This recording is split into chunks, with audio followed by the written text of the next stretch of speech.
Good morning dear students. आप सभी को विस्टा कम्पिटेटिव क्लासेज के यूट्यूब चैनल पे मैं आलोक स्वागत करता हूं। और आज हम लोग 20 दिसंबर के डेली करंट अफेयर सीरीज देखेंगे जो आपके लिए काफ़ी महत्वपूर्ण है, तो आप सभी देखें।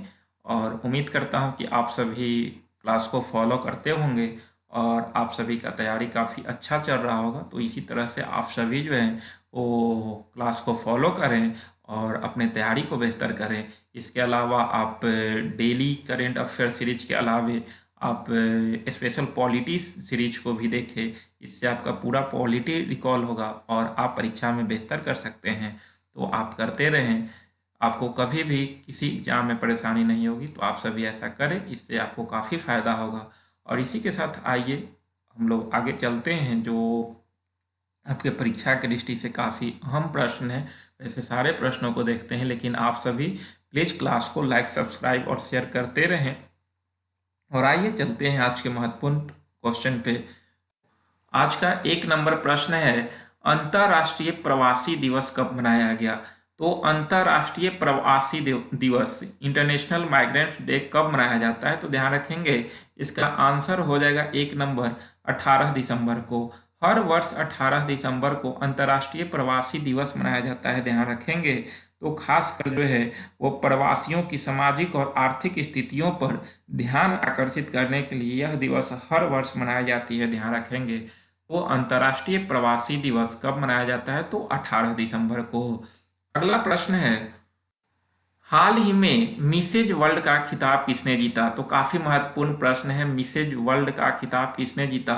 तो 2001 के बाद लगभग 21 साल बाद जो है वो मिसेज वर्ल्ड का खिताब हासिल किया है। तो इसका आंसर हो जाएगा बी नंबर, सरगम कौशल। तो सरगम कौशल के द्वारा जो है वो मिसेज वर्ल्ड 2022 का खिताब जीता गया, ध्यान रखेंगे।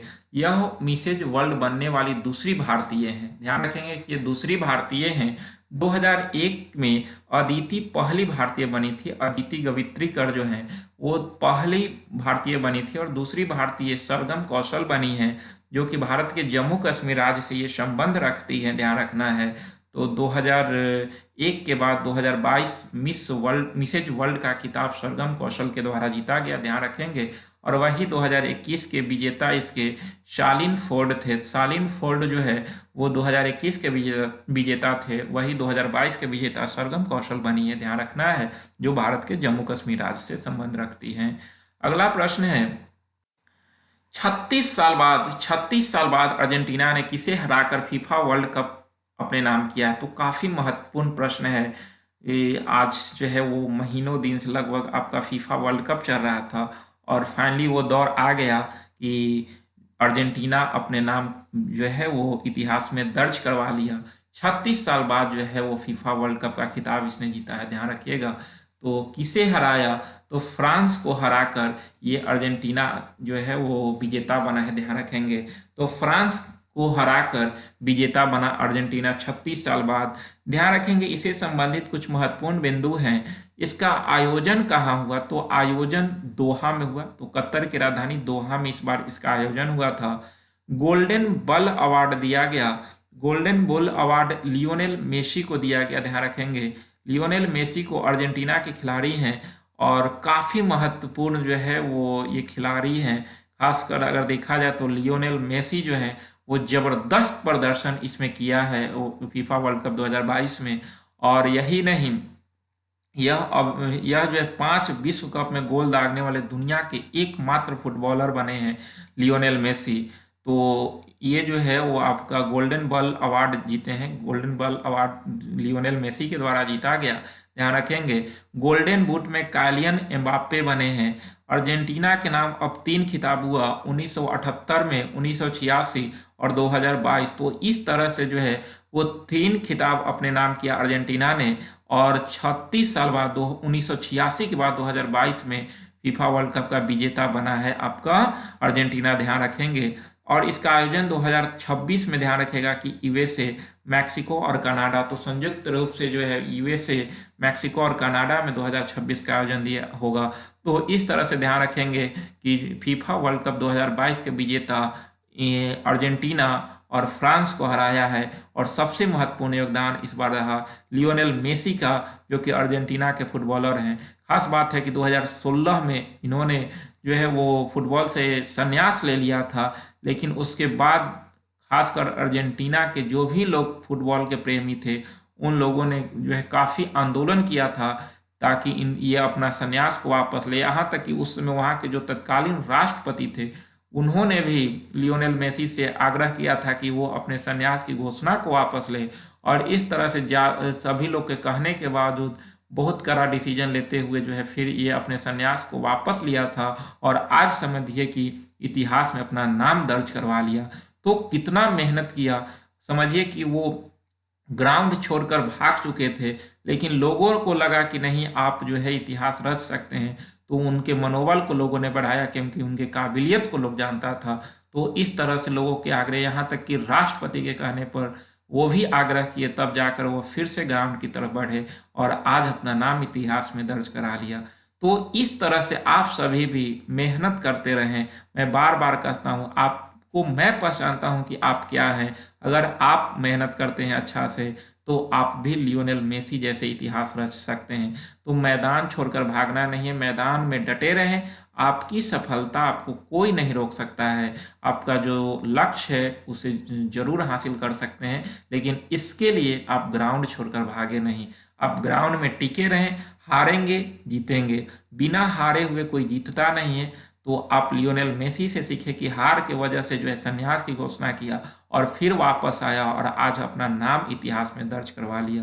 तो इसी तरह से आप सभी जो है वो ग्राउंड में डटे रहें। आपको सफल होने से कोई नहीं रोक सकता है, ये मैं गारंटी देता हूँ, क्योंकि आपके काबिलियत को मैं पहचानता हूँ कि आप क्या हैं। तो आप सभी अपने काबिलियत का परिचय दें, आप अब मेहनत करें, डटे रहे ग्राउंड में, आपको कोई नहीं रोक सकता है, ये मेरा गारंटी है। तो आइए इसी के साथ आगे का जो नेक्स्ट प्रश्न है उसको देखते हैं। अगला प्रश्न है कि प्रधानमंत्री मोदी ने किस शहर में गृह प्रवेश कार्यक्रम शुरू किया है। तो ध्यान दीजिएगा, प्रधानमंत्री मोदी के द्वारा गृह प्रवेश कार्यक्रम कहाँ शुरू किया गया, तो इसका आंसर हो जाएगा 1 नंबर अगरतला में। अगरतला में जो है वो आवास योजना, शहरी और ग्रामीण योजना लाभार्थियों के लिए जो है गृह प्रवेश कार्यक्रम शुरू किया गया है।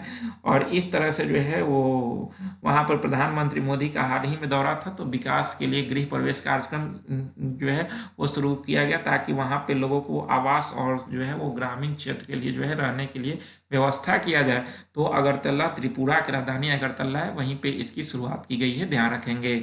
अगला प्रश्न है, मंझगांव डाक शिप बिल्डर्स लिमिटेड द्वारा स्वदेशी रूप से विकसित P-15B श्रेणी के दूसरे युद्धपोत INS मार्मुगोवा को कहां से कमीशन किया गया। तो P-15 का ये दूसरा युद्धपोत है INS मार्मुगोवा, जबकि INS विशाखापत्तनम पहला था जिसे कमीशन विशाखापत्तनम से किया गया था। तो ये INS मार्मुगोवा है जिसका कमीशन किया गया है मुंबई से, ध्यान रखिएगा। तो मुंबई से, जो कि P-15B श्रेणी के है, इसमें जो है वो स्वदेशी तौर पे विकसित है। लगभग जो है 50% जो है वो भारत अपने तरफ से इसमें प्रयोग किया है। तो खासकर जो है ध्यान रखेंगे कि इसमें जो है भारत का योगदान काफ़ी महत्वपूर्ण है। तो इसका कमीशन मुंबई डॉकयार्ड से किया गया है, ध्यान रखना है। और इसे विकसित किया है मंझगांव डाक शिप बिल्डर्स के द्वारा। और ये P-15B का दूसरा युद्धपोत है, ध्यान रखना है। तो सारे पॉइंट को ध्यान रखना है, आपको क्वेश्चन में विभिन्न पॉइंट दिख रहे हैं। अगला प्रश्न है, 19 दिसंबर 2022 को गोवा मुक्ति के कौन सा वर्षगांठ मनाया गया। तो गोवा मुक्ति का कौन सा वर्षगांठ मनाया गया, ध्यान रखेंगे। तो अभी जो है वो आपका इसका आंसर हो जाएगा 61वीं।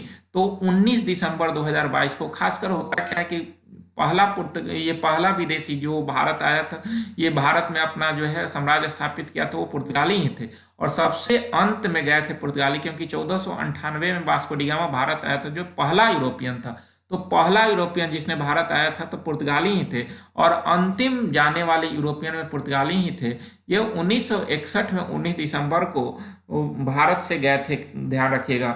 19 दिसंबर 1961 को ये भारत से गए थे।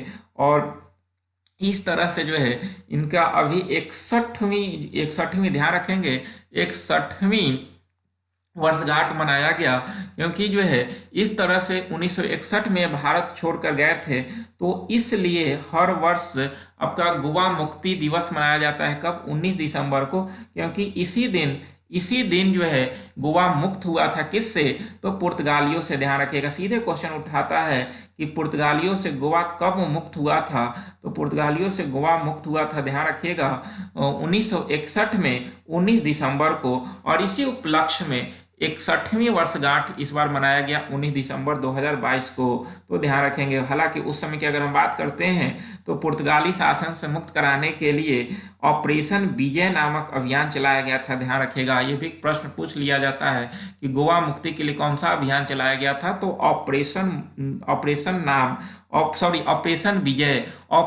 विजय अभियान चलाया गया था, और इसी के तहत गोवा को मुक्ति मिली थी। तो ये पॉइंट ध्यान रखेंगे। और 61वीं मुक्ति दिवस मनाया गया 19 दिसंबर 2022 को। अगला प्रश्न है, भारतीय मुल्क के लियो वार्डाकर कहाँ के दूसरी बार प्रधानमंत्री बने हैं? तो काफी जो है महत्वपूर्ण प्रश्न है। लियो वार्डाकर दूसरी बार प्रधानमंत्री बने हैं कहाँ के? तो इसका आंसर हो जाएगा आयरलैंड।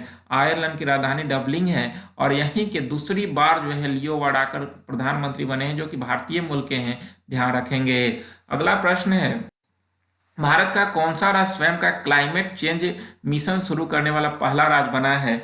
तो क्लाइमेट चेंज भारत का पहला राज्य बना जिसने क्लाइमेट चेंज मिशन शुरू करने वाला पहला राज्य बना है। ध्यान रखेंगे, तो ऐसा करने वाला राज्य बना है तमिलनाडु। तो तमिलनाडु सरकार के द्वारा जो है वो तमिलनाडु सरकार के द्वारा जलवायु कार्य योजना के लिए विशेष प्रयोजन वाहन और ग्रीन क्लाइमेट के माध्यम से इसे लागू किया गया है, ताकि जो है पर्यावरण को सुरक्षित किया जा सके, जलवायु परिवर्तन मिशन स्थापित किया जा सकते। इसलिए वहाँ पर ये अपना क्लाइमेट मिशन लॉन्च किया है तमिलनाडु के स्टालिन सरकार ने। तो ध्यान रखेंगे इस पॉइंट को। अगला प्रश्न, national animal resource facility for biomedical research का उद्घाटन केंद्रीय स्वास्थ्य मंत्री मनसुख मंडाविया द्वारा किस शहर में किया गया?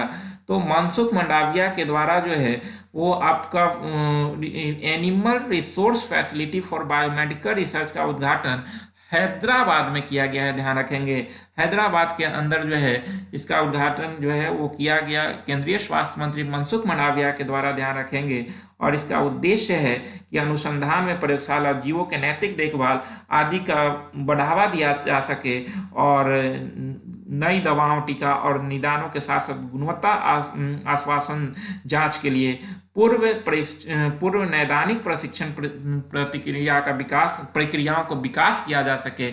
इस उद्देश्य से national animal resource facility for biomedical research का उद्घाटन केंद्रीय स्वास्थ्य मंत्री मनसुख मंडाविया के द्वारा जो है वो हैदराबाद में किया गया है। ध्यान रखेंगे। अगला प्रश्न है, वर्ल्ड एथलेटिक्स के अनुसार साल 2022 का सबसे चर्चित ट्रैक एंड फील्ड एथलीट कौन बने हैं? तो ध्यान रखेंगे, इस बार 2022 का वर्ल्ड एथलीट के लिए जो है वो सबसे चर्चित ट्रैक एंड फील्ड एथलीट जो है वो नीरज चोपड़ा बने। ध्यान रखिएगा, बी नंबर में नीरज चोपड़ा। इन्होंने उसेन बोल्ट को पछाड़ कर नीरज चोपड़ा बने, जिन्होंने इस वर्ष जो है वो 812 आर्टिकल लिखे हैं, जबकि वही जमैका के पूर्व धावक उसेन बोल्ट जो है वो 574 मीडिया आर्टिकल लिखे हैं। इस तरह से जो है ट्रैक एंड फील्ड एथलीट बने हैं आपका नीरज चोपड़ा। ध्यान रखिएगा कि 2020 के टोक्यो ओलंपिक में 7 अगस्त को इन्होंने जो है वो एथलीट में भाला फेंक में स्वर्ण पदक हासिल किया था। इसलिए 7 अगस्त को हर वर्ष भाला फेंक दिवस मनाने की घोषणा केंद्र सरकार के द्वारा किया गया है। तो इस तरह से ध्यान रखेंगे इस पॉइंट को। अगला प्रश्न है, काफी महत्वपूर्ण प्रश्न है, राजेंद्र सिंह भट्टी को भारत के किस राज्य का डीजीपी बनाया गया? जो है काफी चर्चा में ये भी हैं। तो ध्यान रखेंगे कि राजविंदर सिंह भट्टी को कहाँ का डीजीपी बनाया गया, कहाँ का पुलिस प्रमुख बनाया गया? तो ध्यान रखेंगे, इसका आंसर हो जाएगा बिहार। बिहार के डीजीपी, अभी नए डीजीपी राजविंदर सिंह भट्टी बने हैं। ध्यान रखिएगा, और काफी चर्चा में रहे क्योंकि इनका कार्यकाल जो है बाहुबलियों पर शिकंजा कसने के लेकर चर्चा में रहते हैं, और यह अभी वर्तमान में जो है वो बीएसएफ के पूर्वी कमांड के महानिर्देशक थे, और इन्हें अभी जो है वो बिहार के डीजीपी बनाया गया है। तो ध्यान रखिएगा, राजविंदर सिंह भट्टी कहाँ के डीजीपी बनाए गए? तो बिहार के। अगला प्रश्न है, तो सवाल हमारा जवाब आपका में आप सभी का स्वागत है। और आज कल पीछे का क्वेश्चन जो था वो अर्जुन पुरस्कार की शुरुआत कब हुई थी। तो अर्जुन पुरस्कार की शुरुआत 1961 में हुआ था, ध्यान रखिएगा। बहुत लोगों ने आंसर किया था, ठीक है, ऐसे ही आप सभी करें। डेली आप जो है वो एक ही प्रश्न अगर सीखते हैं तो 365 दिन में 365 क्वेश्चन सीखेंगे। और हो सके कि वहीं से 100 क्वेश्चन आपका आ गया तो समझिए कि आप बल्ले बल्ले आपके लिए रहेगा। तो इस तरह से आप करें, आपको काफ़ी फायदा होगा। आइए आज के लिए आपका प्रश्न है, जुबा किसकी राजधानी है। तो जुबा किसकी राजधानी है, दक्षिणी सूडान, फिजी और चेक गणराज्य। तो ये आप जो है वो इसका आंसर करेंगे, जुबा किसकी राजधानी है। तो आप सभी करें, मुझे इंतजार रहता है। तो आज यहीं तक, मिलेंगे नेक्स्ट वीडियो में। आप सभी को बहुत बहुत धन्यवाद। लेकिन आप सभी क्लास को शेयर करें।